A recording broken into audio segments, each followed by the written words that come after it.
Depuis qu'ils se sont croisés pour la première fois un soir d'été à Saint-Tropez en 2017, Matt Pokora et Christina Milian ne se sont plus quittés.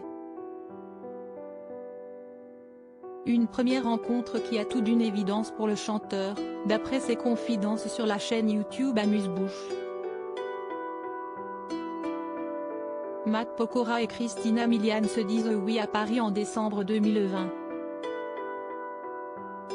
La chanteuse américaine, déjà maman d'une petite Violet née en 2010, et le chanteur accueillent 2 enfants ensemble, Isaiah en 2020 et Kenna en 2021.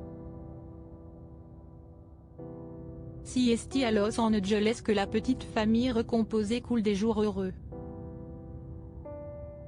Depuis qu'ils se sont croisés pour la première fois en juillet 2017, les 2 parents semblent vivre une idylle sans nuages.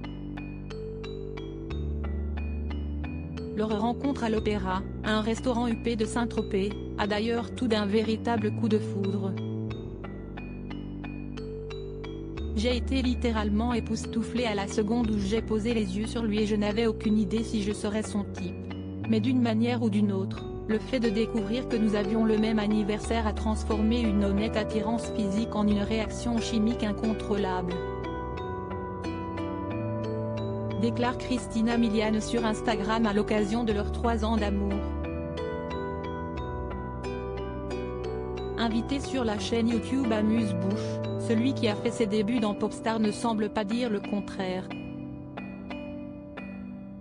On se salue et je vois dans son regard qu'elle m'aime bien, indique-t-il d'abord.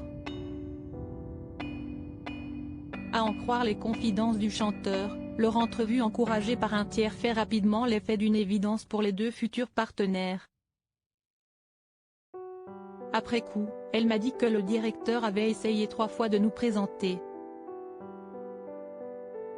Il lui a dit, on a une des plus grandes stars françaises de la chanson, il est coach dans The Voice.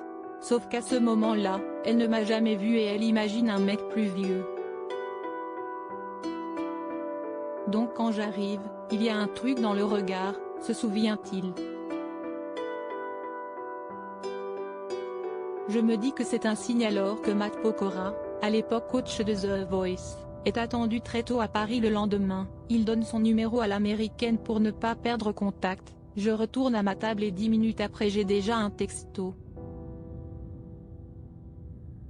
Elle m'écrit et me dit, j'espère que tu ne vas pas me trouver bizarre, mais j'ai tapé ton nom sur Google et on est né le même jour.